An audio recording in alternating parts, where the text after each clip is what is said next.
मंगलमय मंगल करना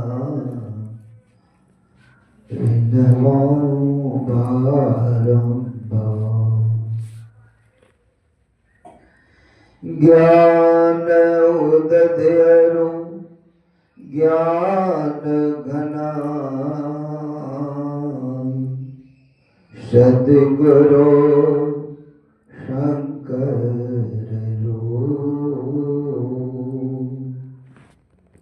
नमो नमो बहुपारे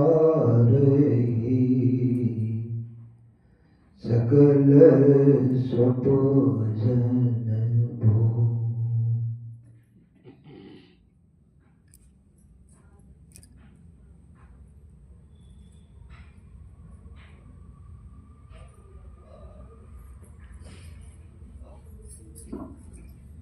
सत्संग प्रेमी सज्जनों, भक्तिमती माताओं बहनों, आज एक कार्य सत्संगी का पुण्यतिथि है, अर्थात आज के दिन उनका शरीर छूटा था।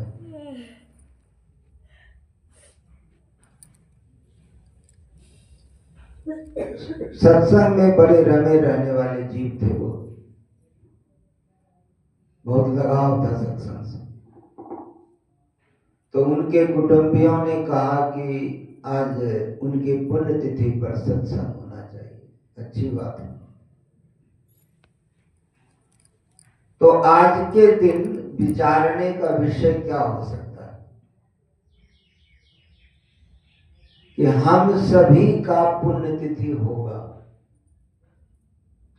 क्योंकि जो जन्म लेता है वो मर सकता है, जो जन्म नहीं लिया है उसके मरने की कोई संभावना नहीं, और जो जन्म लिया है वो नहीं मरेगा इसकी संभावना नहीं।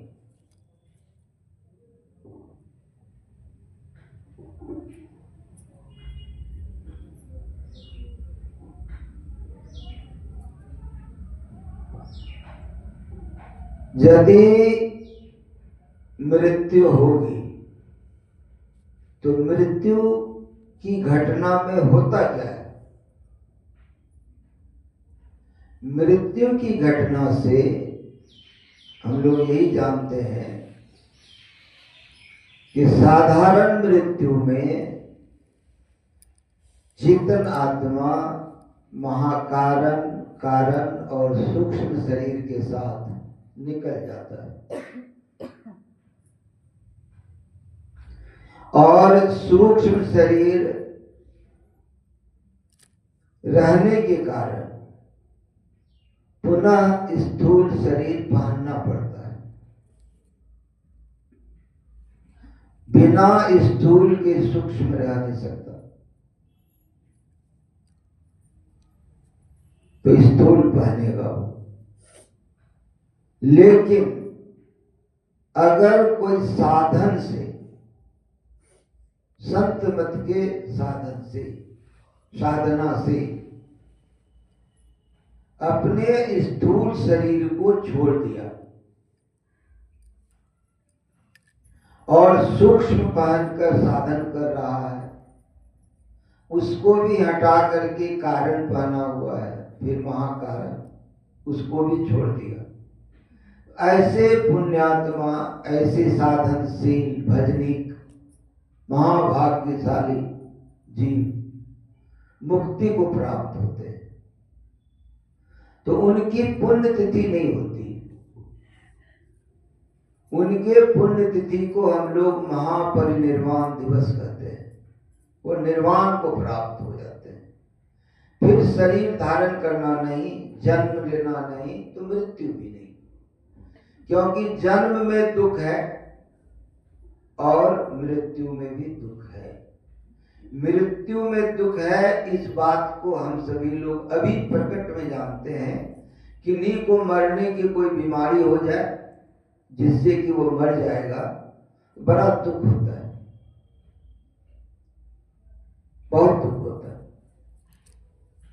कि अब कहीं कुछ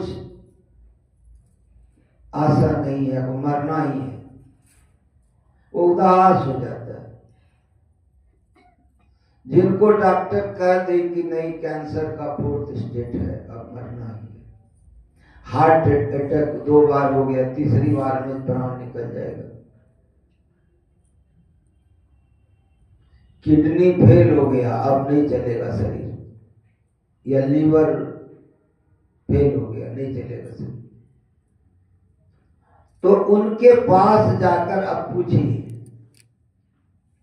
दुनिया का कोई भी सुख, कोई भी वैभव, कोई भी आनंददायी चीज उसको अच्छा नहीं लगता है। उसको एक बात सोचता है कि अब हम मर जाएंगे, सूख जाता है वो। यही बात कबीर साहब के जीवन में भी घटित हुआ। एक अफगानिस्तान की तरफ एक राज है बलख बुखारे का। तो बलख बुखारे का जो राजा था वो किसी भी साधु को देखता था तो पूछता था कि तुम साधु क्यों बने। जवाब कुछ भी मिलता था लेकिन वो मानता नहीं था। जो बात माने नहीं तो उसको समझाना बड़ा कठिन। सब बात है, जहां समझने की बात है वहां समझ दूर चली जाती है। लगता है कि हम सुन रहे हैं, समझ रहे हैं, लेकिन समझ अंदर घुसता नहीं, क्योंकि कई बार हम एक ही बात सुनते हैं, समझ नहीं आने के कारण साधन में मन नहीं लगता है। लगता है कि नहीं, घर द्वार बाल बच्चा संपत्ति जो कुछ है इसको पहले सोड़िया लें, समझा लें, समेट लें। थोड़ा सा इधर जो बिगड़ा हुआ काम है पहले इसको बना ले तो ध्यान हम कर लेंगे बाद में। और इसी बीच प्राण छूट गया तो ध्यान नहीं करने का जो दुख है वो होगा। तो सभी साधु को वो पकड़ करके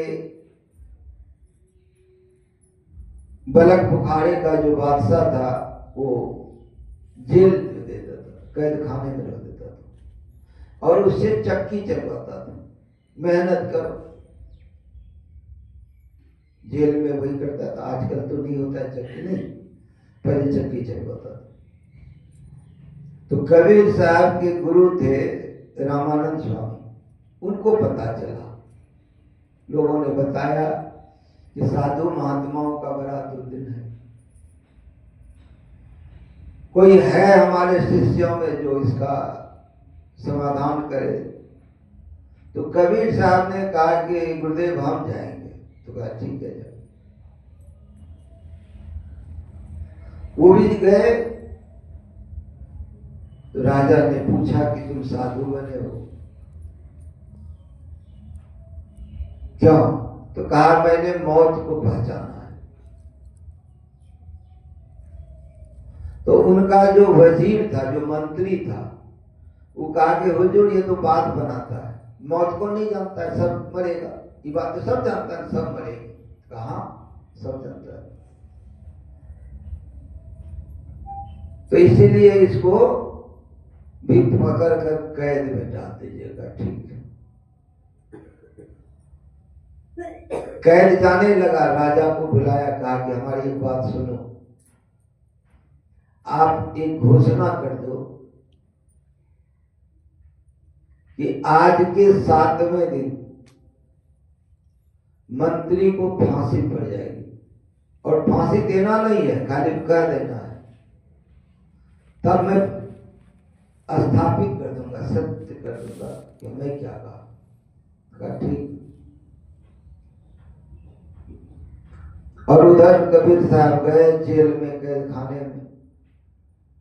सब चक्की को कह दिया कि चक्की अपने चलो। सब महात्मा बैठ के कहा सबको ध्यान करो, तुम लोग साधु बने हो। हाँ, साधु बनने का मतलब है कि घर द्वार सब फीका, रोजगार सब फीका, तब बैठ के ध्यान करो। सब करने लगा ध्यान, चक्की चलने लगा। बादशाह तक बात गई। बुलाया, कहा कि नहीं 7वें दिन जाएंगे जब फांसी पड़ेगा उसको। तब 7वें दिन बड़ी तैयारी हुई, फांसी पड़ना नहीं था लेकिन फांसी का स्वांग था, सारा कुछ तैयार था। तब कबीर साहब ने वो बादशाह के वजीर को बुलाया, कहा कि आज आपकी फांसी ना हो। अच्छा अब बताइए कि 7 दिन कैसा गुजरा? का मत पूछिए। बोला क्यों? नरक से भी ज्यादा दुख 7 दिन हुआ। क्यों? कुछ नहीं सुहाता था दुनिया, एक ही चीज था कि सामने मौत नाच रहा था कि मरे। कहा कि आपका जो प्रिय चीज है उसको मिलिए, उस खाइए, जो कहिए आप। बोला कुछ नहीं सोचता है, अब खाली सोचता है कि हम मर जाएंगे आज बस। का 7 दिन से आप ही मृत्यु के फेर में हैं, उसके पहले भी तो जानते थे कि सब मरेगा। का पहले ऐसे ज्ञान था, अनुभव नहीं था। अब लग रहा है कि नहीं मरेंगे जरूर, मरेंगे जरूर।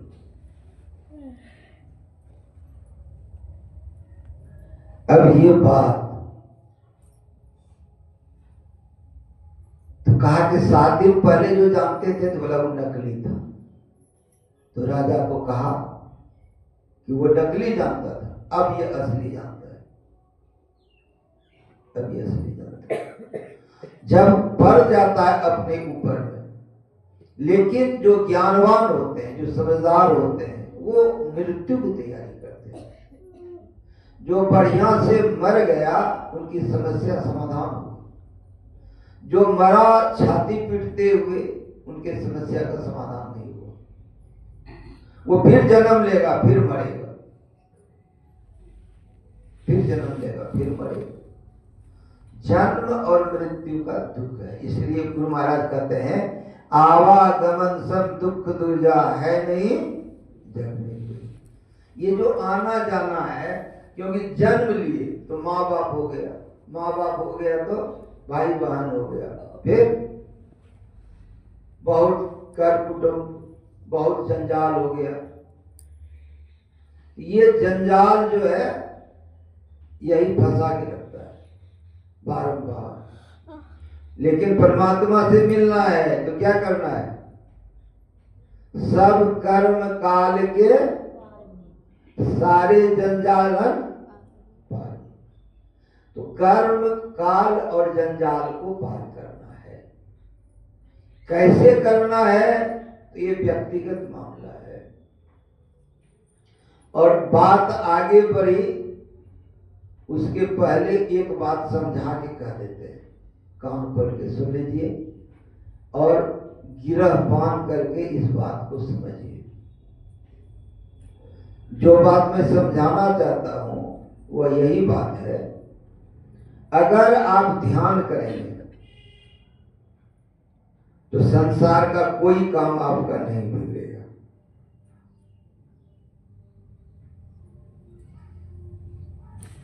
अगर आप ध्यान करेंगे तो संसार का बिगड़ा हुआ काम भी आपका बन जाएगा। ये दो बात है। कबीर साहब के पास में एक फकीर आए बाहर देश में और बड़े जल्दी में थे। वो आए कहेंगे हजरत वक्त नहीं है, समय नहीं है, आपको जल्द में बतला सकते हैं? का बिल्कुल बतला सकते हैं, तुरंत बतला सकते हैं।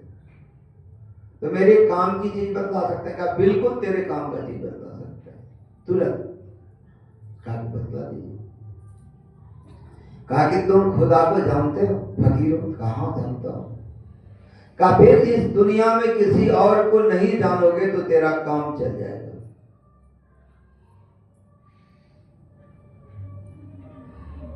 फिर और पूछा कि हजरत खुदा आपको जानता है? कहा बिल्कुल जानता है, खुदा जानता है। कहा इस दुनिया में और कोई नहीं जाने आपको तो आपका काम चल जाएगा बस। तो बहुत आदमी कहते हैं कि संसार का काम हो जाए, ये काम हो जाए। जैसे माई दाई लोग हैं गांव का, वे लोग कहती हैं कि झाड़ू बुहारू हो जाए, नहीं, बर्तन बासन हो जाए, चूल्हा चौका भी हो जाए, समय बचेगा थोड़ा ध्यान कर ले। नहीं, बहुत बार हम रामायण नारायण जी को समझाए, इतवार के दिन उसको इतना काम रहता है कि सवेरे का सत्संग छोड़ देते हैं कि बाबा बहुत काम है। उनका कोई काम नहीं बिगड़ेगा, अब इतवार का सत्संग सवेरे कर लीजिए, बहुत बड़ा चीज छूट गया आपका, वो सब काम हो जाएगा। बहुत जरूरी काम दुनिया में सत्संग करना है, इसके अलावे जो काम है लोग कर देगा आपका।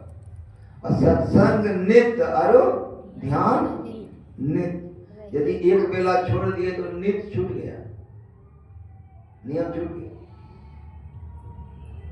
सत्संग नित्य और ध्यान नित्य, रहिए कर संलग्न, यही काम कीजिए तो और काम अपने आप हो जाएगा। वो परमात्मा शरीर धारण करके आपका काम कर देंगे, विश्वास कीजिए इस बात को। वो परमात्मा सर्व समर्थ है, कुछ भी कर सकता है। जो इस दुनिया को एक झपक में बना सकता है और एक पलक में मिटा सकता है।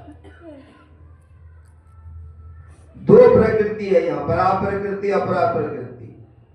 ये प्रकृति द्वय उत्पत्ति लय होवे प्रभु की मौज, उनकी मौज से ये प्रकृति बन सकती है। तो प्रकृति में इधर का उधर, उधर का इधर नहीं हो सकता है।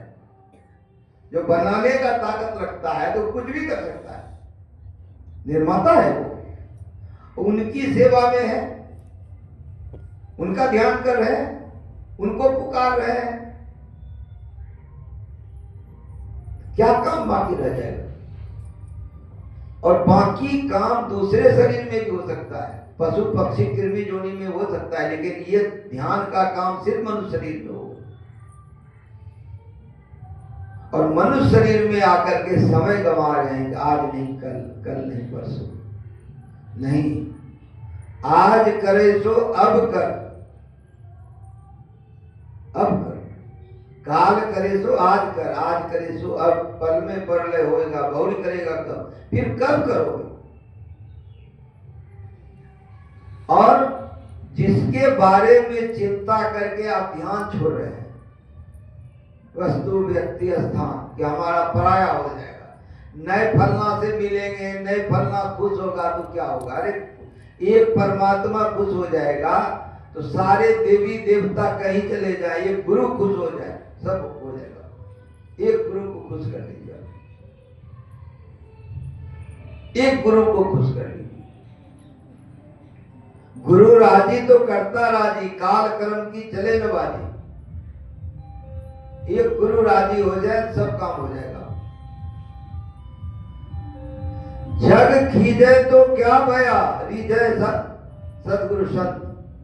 यदि सदगुरु संत जो है वे रीझ जाए तो पूरी दुनिया आपके विपरीत हो जाए, कुछ नहीं बिगाड़ सकता है। झाके सिर पर राम ताई का वार बाके, पलटू साहब का। तो एक उनकी छाया में आप रह जाए तो संसार एक तरफ हो जाएगा, आपका कुछ नहीं बिगाड़ सकेगा। और उनकी सेवा में कैसे रहे, बतासा चढ़ा के रहेंगे, इलायची दाना की चिनिया बादाम चढ़ा दें, क्या चढ़ा के उनके शरण में आपको, सब कुछ परमात्मा से ही निकला है। आप जो चढ़ाते हैं उनको वो चीज उनको मिल सकता है, उनके लिए वो ललायत नहीं। हाँ, आप अपनी आत्मा को यदि चढ़ा देते हैं उससे वे प्रसन्न हो जाते हैं, आप स्वयं चढ़ जाते हैं। तो और जब वे प्रकट हो जाए तो अब एक बात आपकी समझदारी वहां होगी, या उनसे प्रार्थना कर रहे हैं तो परमात्मा से कुछ मत मांगे। विनय पत्रिका में गोस्वामी तुलसीदास जी ने कहा, जो सुख सुरपुर नरक गेह बन, आवत बिनहि बुलाए, ते सुख ले जतन करत नहीं। समझत नहीं समझाए, समझाने से भी नहीं समझता है, उसको उसी चीजों के लिए प्रार्थना करते हैं परमात्मा से। परमात्मा से कुछ नहीं मांगना है, परमात्मा से परमात्मा को मांगना है बस। भक्ति का यही सार है कि परमात्मा से परमात्मा को मानेंगे और अपना कुछ नहीं चढ़ा के अपने चढ़ जाएंगे। ये दो बात भक्ति की बात। आज पुण्यतिथि है, हम लोगों का भी पुण्यतिथि होगा तो लोग इसी तरह बैठ के सत्संग करेंगे और बखान कहेंगे कि फलाना था, फलानी थी, वो मर गई, तो जीवन में ऐसा किया, सत्संग किया, ध्यान किया और कुछ प्राप्त करके चले गए।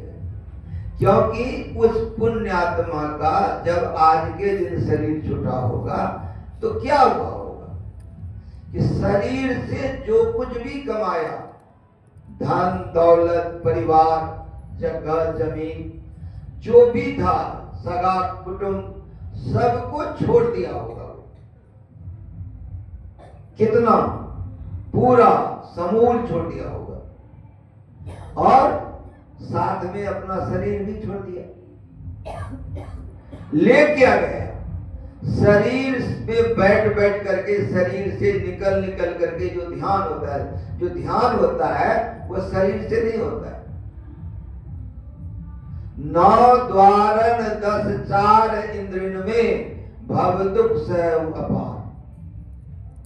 9 द्वार इस शरीर में है, इस शरीर में 5 कर्मेंद्रियां हैं और 5 ज्ञानेंद्रियां हैं और 4 अंतःकरण है, मन बुद्धि चित्त अहंकार। ये 14 और 9 द्वार का घर, इसी घर में हम लोग हैं और इसको छोड़कर जाना है। तो जीते जी छोड़ने का अभ्यास हो जाए। दृष्टि जुगल कर अंगुल द्वादश पर दृढ़ स्थिर धनु ठहराई। दोनों दृष्टिधार को एक मिला करके ठहर जाए तो प्राण स्पंद बंद हो जाए, प्राण स्पंदन बंद हो जाए, ये शरीर मर जाएगा। शरीर मर जाता है तब सूक्ष्म शरीर के साथ आप रहते हैं और फिर साधन करके, सुरत सत योग करके सूक्ष्म शरीर को भी आप छोड़ सकते हैं। अगर साधन किए, बिना उकताए हुए साधन किए, धैर्य से साधन किए, ईश्वर पर और गुरु पर भरोसा करके साधन किए, ईश्वर पे विश्वास करके साधन किए, तो विश्वास कीजिए ईश्वर पर और विश्वास कीजिए इस दुनिया पर, क्योंकि यह दुनिया धोखा देने वाला है। जहां पर भी आप मन लगाइए वहां धोखा है। स्थान में, परिवार में, घर में।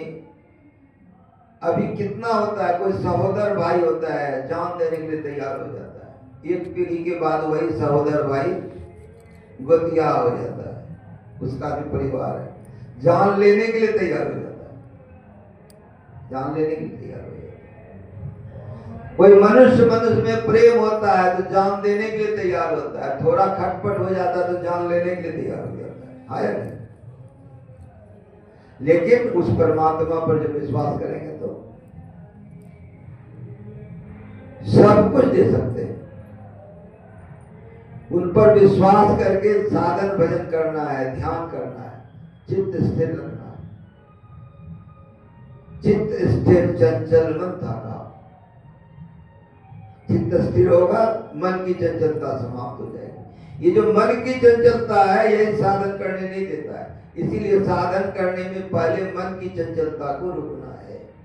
मन की चंचलता को रोकना है तो मन से जप करना है, मानस जप करना है।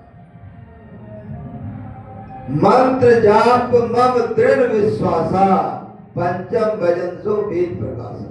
यही सबरी को राम ने कहा कि 5वीं भक्ति सबरी मंत्र जाप है, लेकिन मंत्र जाप फलित तब होगा जबकि दृढ़ विश्वास होगा।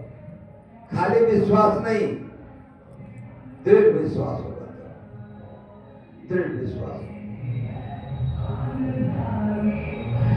और विश्वास भी हो तो उसका फल अलग है, दृढ़ विश्वास हो तो उसका फल परम फल। तो जितना विश्वास होगा उसी अनुपात में लाभ होगा, उसी अनुपात में लाभ होगा।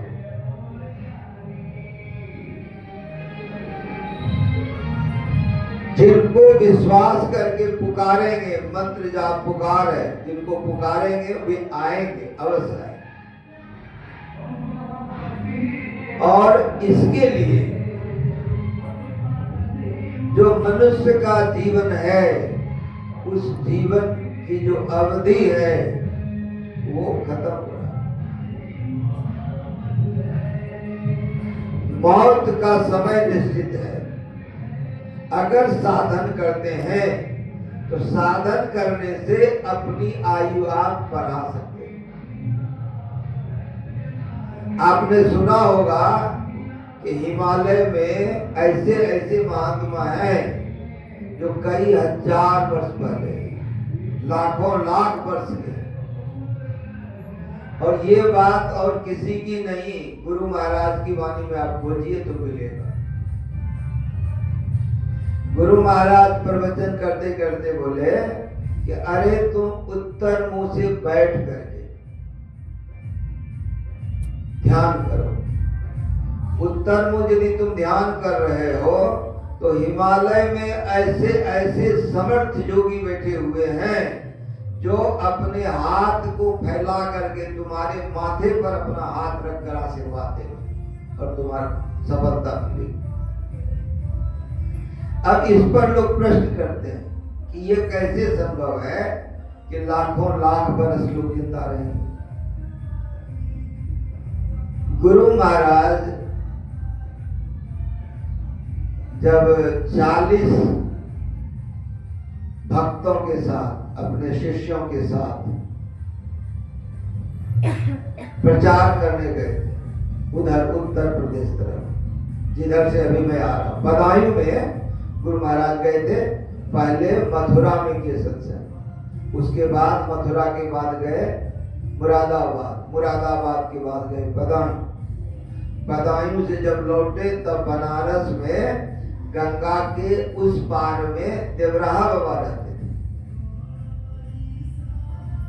तो गुरु महाराज सब शिष्यों के साथ गंगा जी पार करके गए देवराहा बाबा के पास दर्शन कर, और दर्शन करके जब उधर से आ रहे तो ब्रह्मलीन पूज्य बाबा बोले थे कि एक दिव्य महिला जो देवांगना लग रही थी वो गुरु महाराज के चरणों में प्रणाम किया। अब फिर बाबा बोले कि वो देवांगना लगता था जैसे कि गंगा हमारी ही थी। ये बात को मोटी वाली किताब में लिखा गया। अब बाबा का प्रमाणित किया हुआ झूठ नहीं हो सकता। लोग जब उस रास्ते पर चलते हैं तो देवी देवता लोग पहले आते हैं मिलने के लिए। जो साधक होते हैं, जो सिद्ध होते हैं, उनकी गति अलग होती है। उस ओर एक कदम बढ़ने का, अभी जो दिक्कत हो रहा है ना कि साधन करने में मन नहीं लग रहा है, बाहर का काम में मन लग रहा है, उधर का रस जरा सा मिल जाए, थोड़ा सा रस मिल जाए, फिर आपको लोग रोकेगा कि उधर नहीं जाओ, रुकिएगा नहीं। ध्यान के समय आप ध्यान में बैठ ही जाइएगा।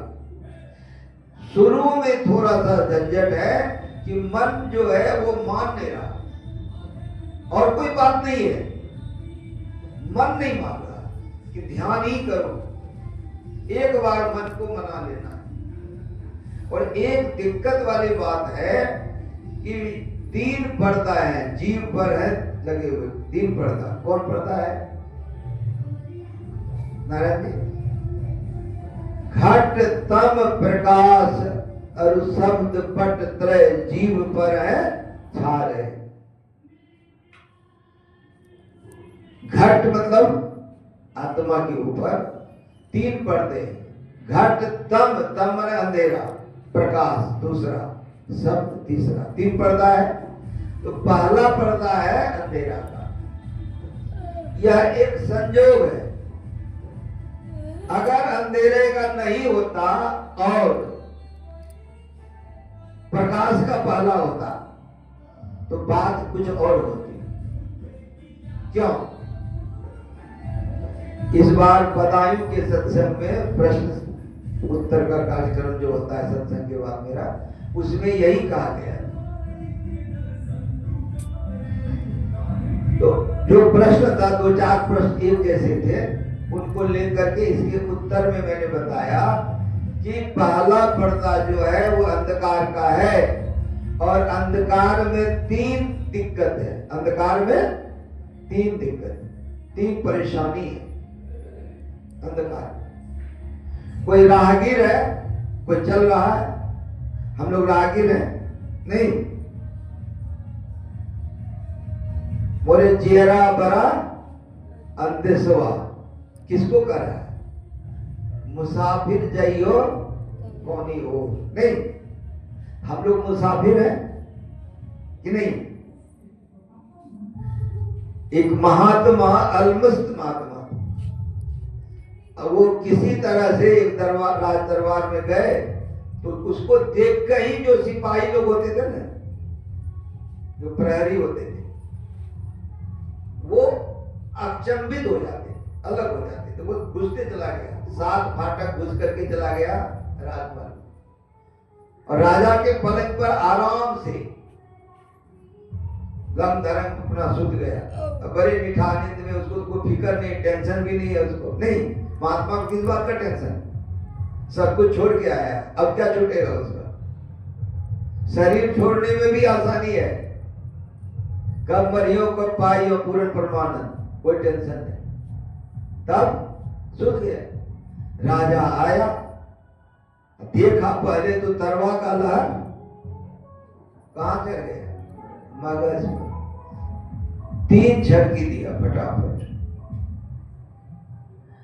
अब वो बैठ करके सोचने लगा। तो राजा कहता है पलंग पर बैठ के क्या सोच रहे? उतरो, भागो यहां से पहले। तो कहा नहीं राजा, सोचने दो थोड़ा। बोला क्या सोच रहे हैं? कहा कि थोड़ा सा विश्राम किया था तो 3 छड़ी लगा। तुम इतना दिन से विश्राम कर रहे हो, कितना छड़ी लगेगी तुमको? बात बतेगी। राजा सहमत हो बस।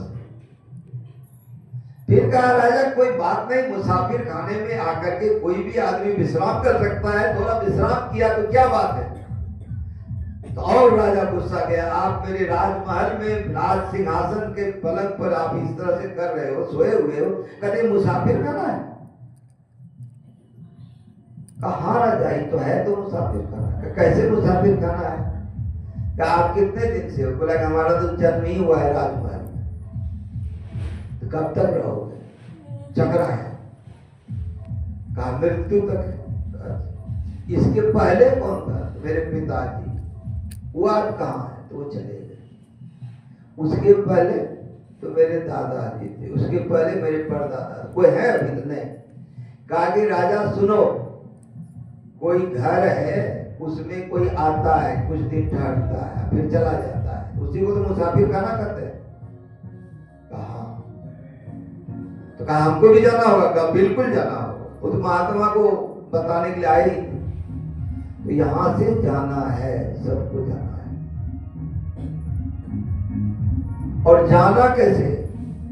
आए हैं सो जाएंगे। राजा रंक फकीर, एक सिंहासन चढ़ चले, एक बंधे जंजीर। तो सिंहासन पर चढ़ के जाने के लिए, विमान पर चढ़ के जाने के लिए, विमान पर चढ़ के जाने के लिए उस तरह का सरंजाम चाहिए, उस तरह का पूंजी चाहिए। ये जो हम लोग ध्यान भजन करते हैं, इससे पूंजी बनता है, उत्तम से उत्तम दशा हो जाती है। यही बात अर्जुन ने भगवान श्री कृष्ण से पूछा था कि आप हमको ध्यान करने के लिए कहते हैं, योग करने के लिए कहते हैं, और योग करते करते बीच में ही शरीर छूट गया, तब क्या होगा? उस समय जो भगवान कृष्ण ने अर्जुन को उत्तर दिया था, उसी उत्तर को आप देखेंगे जो मोटी वाली किताब में 106 प्रवचन है बाबा का, तो उसमें बहुत बार इस बात के जिक्र है और सत्संग सुधा सागर में जो गुरु महाराज का प्रवचन है उसमें भी बहुत बार इस बात का जिक्र है कि अगर हम पूरा नहीं हुए, आधे में शरीर छूट गया, ध्यान कर रहे हैं और ध्यान करने में जो पूरा होना चाहिए वो नहीं हुआ, शरीर छूट गया, तो ऐसे योग भ्रष्ट पुरुष की क्या गति होगी? यही भगवत गीता में जो पूछा गया है, शब्द यही है कि ऐसे योग भ्रष्ट पुरुष की गति क्या होगी। तो भगवान कृष्ण कहते हैं कि हे अर्जुन, ऐसे योग भ्रष्ट पुरुषों की गति है कि पहले वे विशाल स्वर्ग सुख भोगेंगे, फिर किसी पवित्र श्रीमान के घर में उनका जन्म होगा, या नहीं तो किसी योगी के कुल में ही उनका जन्म होगा। और इस संसार में ऐसा जन्म भी दुर्लभ माना जाता है, और ऐसे जन्म को पाकर वह श्रीमान या योगी के कुल में रहकर अपने पूर्व अर्जित संस्कार से संस्कारित होकर अनायास ही योग की ओर खींचेगा, और ऐसे अभ्यासी खिंचाकर पूर्व अर्जित संस्कार से जो जहां था वो वहां से फिर आगे बढ़ेगा। तो बात हो रही थी कि मैंने बताया कि पहली जो पर्दा है, पहला पर्दा, वो अंधकार का है। इसमें 3 बातें होती हैं। कोई मुसाफिर चल रहा है, अंधकार में चल रहा है। अंधकार में चल रहा है मतलब कोई रोशनी नहीं है, दूर दूर तक कोई रोशनी नहीं है, कंप्लीट डार्कनेस, एकदम अंधेरा है, उसमें कोई चल रहा है। ठीक, तो पहली बात है कि अंधकार में वह कितना दूर चला वो पता नहीं चलेगा। पता चलेगा? अंधकार में आप कितना दूर गए, पीछे को दिखाई नहीं पड़ रहा है, और किस स्थान पर वो खड़ा है, अंधकार के बीच में है कि शुरुए में है कि अंतिम में है, ये भी पता नहीं चलेगा। तीसरी बात, और कितना अंधकार बाकी है ये भी पता नहीं चलेगा, ये भी पता नहीं चलेगा। इस बात पर बाबा के प्रवचन में आप पढ़ेंगे, गौर से पढ़ेंगे तब, गौर से सुनेंगे भी तब समझ में आएगा, गौर से पढ़ेंगे तब समझ में आएगा। तो गौर से पढ़ेंगे तो आपको समझ में आएगी बात। ब्रह्मलीन पूज्य बाबा कहा करते थे कि अगर रात्रि के अंधेरा समाप्त हो रहा है, सुबह आने वाला है, सुबह आया नहीं है, तो फरिज मालूम पड़ेगा। यही शब्द है फरिज। फरिज समझ नहीं? अब फरिज हो गया मतलब सूरज की रोशनी भी नहीं आई है, सूरज की रोशनी आने पर भी उजाला हो जाएगा ना। फरिज होना, भोर होना, ये साधक को दिखाई पड़ता है। फरिज यहां की भाषा है, बाबा की भाषा है, फरिज हो जाता है। और समझिए जिसको फरिज दिखाई पड़ेगा आह्लादित हो जाएगा कि अब सूरज उगेगा, उगना ही है, उगना ही है, सूरज उगेगा, आनंदित हो जाएगा। इसमें लगने की देरी है और विश्वास से लगना है।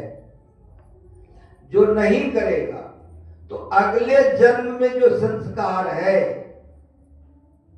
वो नहीं जाएगा।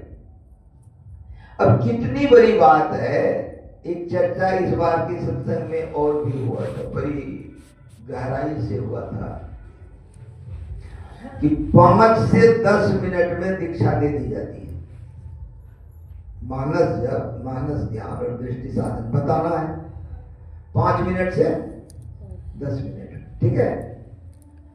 और ये संस्कार ऐसा है कि जितना आप ध्यान किए,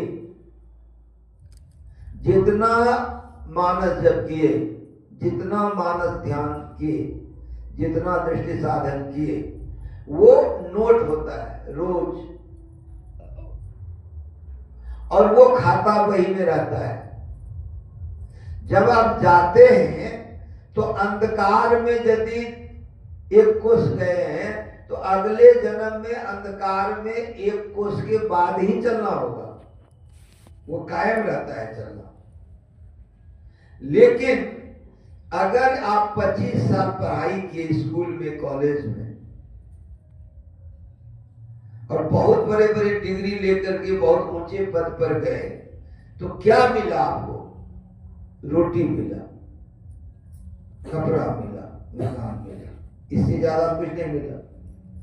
और दूसरे जन्म में जाकर के आप वहां पर जिद कीजिएगा, हम इतना पढ़ाई करके आए हैं, अब उस आधार पर नहीं बरका तो छटको नौकरी दे दीजिए हमको, क्या मानोगा? नहीं, कहेगा नहीं, आप कितना ही पढ़ाई करके मरे हैं तो आप क ख से पढ़िए, ABCD से पढ़िए। अब पढ़ के जितना पढ़ाई इस जन्म में होगा उसी हिसाब से आपको पद मिलेगा, हाँ कि नहीं? और वो पद भी कभी कभी फोर्स रिटायरमेंट होता है ना, फोर्स रिजाइन करवाता है कि नहीं, आपको फोर्सफुली रिजाइन करना पड़ेगा, है या नहीं? और छूट गया तो छूट गया, उसकी भी गारंटी नहीं। क्या मतलब हुआ कि मरने के समय यहाँ की सब पढ़ाई शरीर के साथ चला जाता है, और मरने के समय सब ध्यान साथ में जाता है। तभी तो लोग करते करते 550वां जन्म में भगवान बुद्ध को निर्वाण प्राप्त हुआ, गुरु नानक को मोक्ष प्राप्त हुआ। या हमारे गुरु महाराज कहते थे कि मैं 7 कुल में जन्म लिया, 7 मतलब शक्ति की उपासना, देवी दुर्गा मानने वाले, और बलि प्रथा उसमें होता है, मांस मछली लोग खाते हैं। गुरु महाराज जब बचपन में थे, जब मछली खिलाया जाता था तो कांटा लसक जाता था गला, और वॉमिटिंग हो जाता था, भ्रमण हो जाता, वो छड़ देते थे, सब मछली निकल जाता। क्या मतलब था कि पहले का संस्कार था, तब इसी जन्म में मुक्ति को प्राप्त हुए, मोक्ष को उपलब्ध हुए। तो हम लोग भी वो काम करें जो साथ जाएगा। इसीलिए कबीर साहब, जो कबीर साहब की शब्दावली है ब्रिगेडियर प्रेस का, वो पहली भाग का पहला जो शब्द है वो क्या है जाने जी? पहला वाणी जो शब्द कबीर साहब का क्या है? चल सतगुरु के हाट ज्ञान बुद्धि लाइए, कीजय साहब से हे परम पद पाइए। ज्ञान और बुद्धि जब भी होता है वो सतगुरु के हाट में होता है, सत्संग में होता है। कीजय साहब से हे, हेत सब लोग समझ रहे हैं कि इस बात का हेत नहीं है तुमको, कहते हैं ना, हेत नहीं है तुमको इस बात का। कीजय साहब से हे परम पद पाइए। संसार में आप पढ़ाई करके किसी पद पर रहेंगे और उस पद से गिर जाना पड़ेगा, रिटायरमेंट है वहां पर। परम पद का रिटायरमेंट नहीं है। परम पद पाइए, परम पद मतलब जिस पद से नीचे न गिरना पड़े। ये मौका हाथ लगा कि परम पद को कमा सकते हैं आप। इसके लिए क्या करना पड़ेगा? जो गुरु रूठे हो तुरंत मनाइए।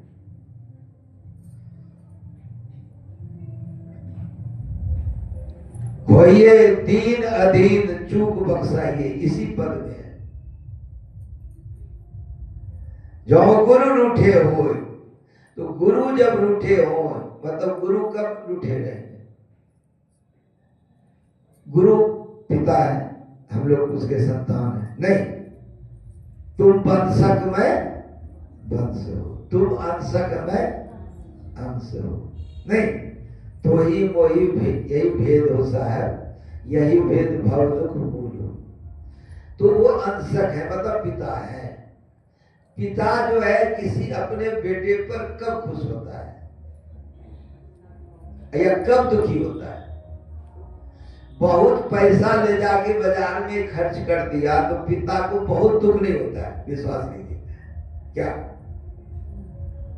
इधर वाला जितने हैं सब पिता है, माता है, लेकिन हम भी किसी का पुत्र रह चुके हैं, इसलिए माता पिता का क्या भाव होता है तो जानते ही हैं।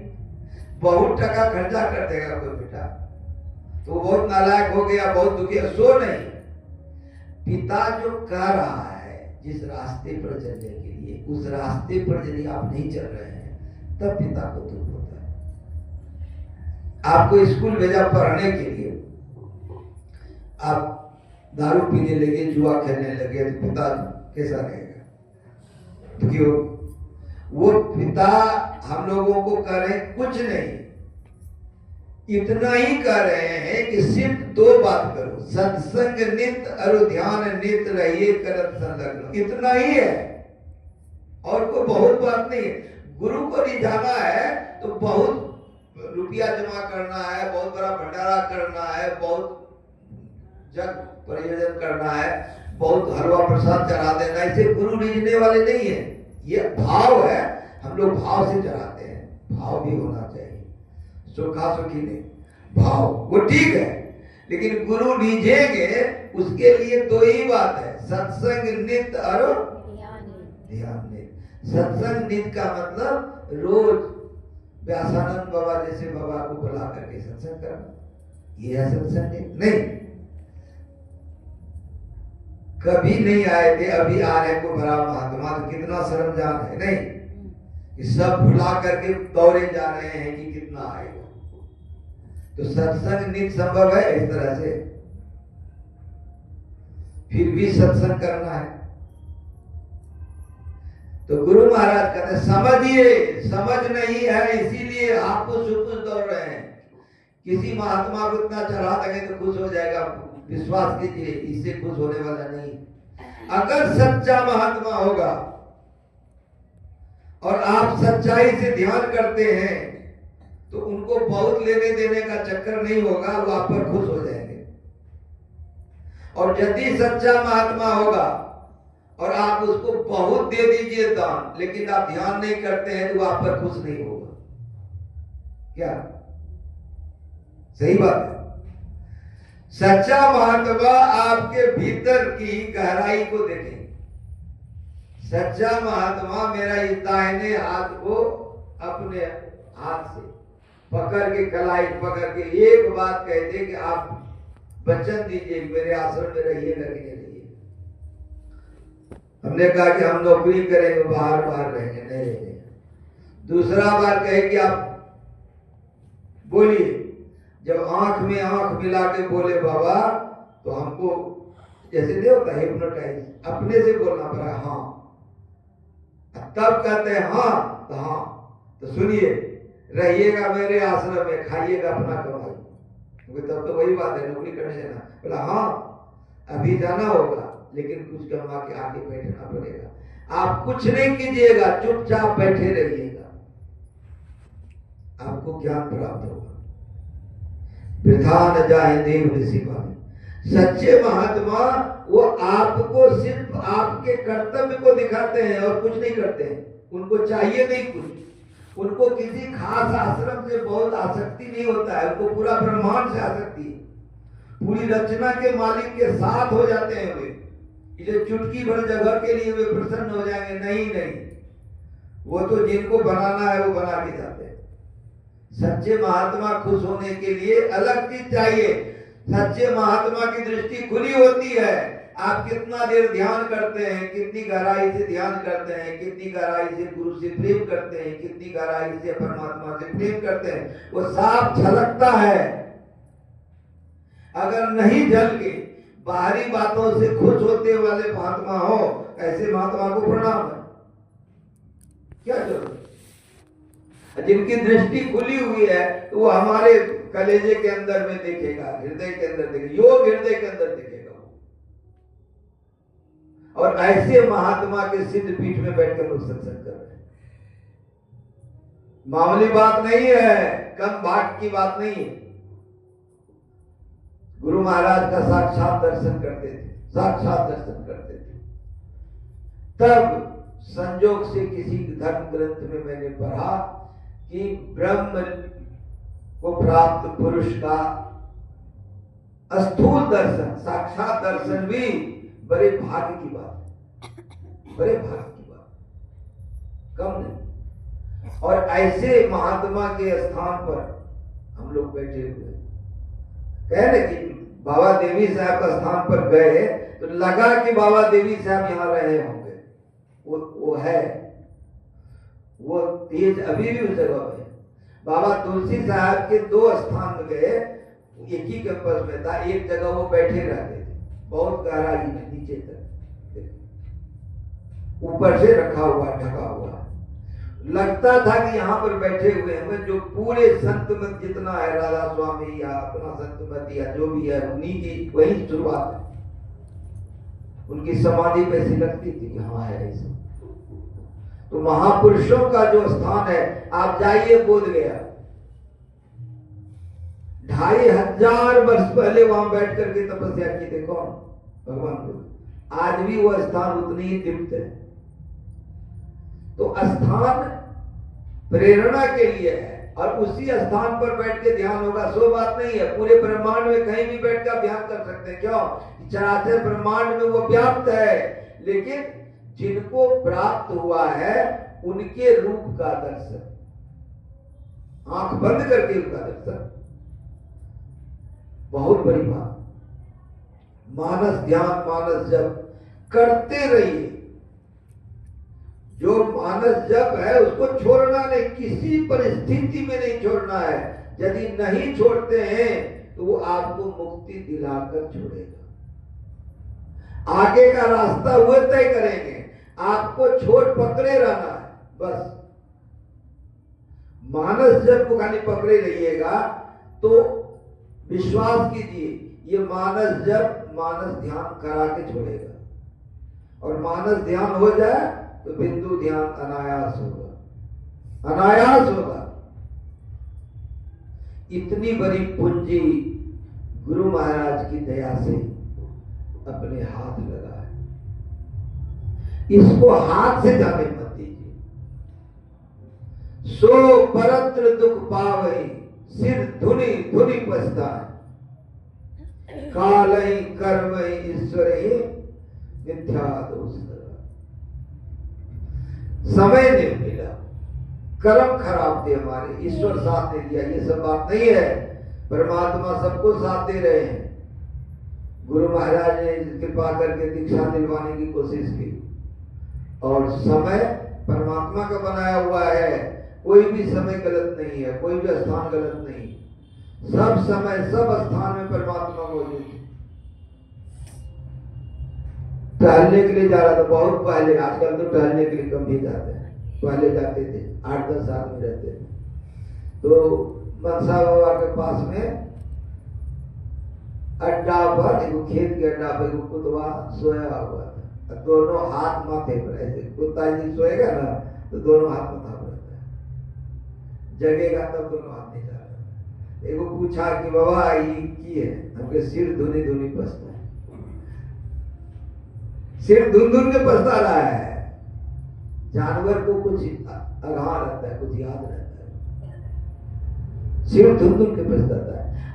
तो मैंने उनको कहा कि जो पूछे थे, हम कहते देखिए अभी कुत्ता अकेला बैठा है कि नहीं? उधर से आए तो गैया बैठी हुई थी, अकेले बांधा हुआ था बता के गए। हम कहे अभी अकेला है कि नहीं? हाँ। हम कहे पशु पक्षी जो है, बकरी को अकेला बांध दीजिए, बैठेगी कि नहीं? जब मनुष्य में थे तखनी कोई गम करने के लिए चाहिए, तब मन नहीं लगता है, कोई आदमी चाहिए, कर कुटुंब चाहिए, कुटुंबी चाहिए, कहीं चले जाएंगे, मन नहीं लग रहा है। अभी गाय बैल बकरी बनिए, इकल्ले पुट्टा पान देगा, रहिएगा कि नहीं रहिएगा? वो समय नहीं आवे उसके लिए अभी से तैयारी कीजिए, जम के ध्यान कीजिए। सभी समस्याओं का निदान ध्यान में है। श्री सद्गुरु महाराज की जय।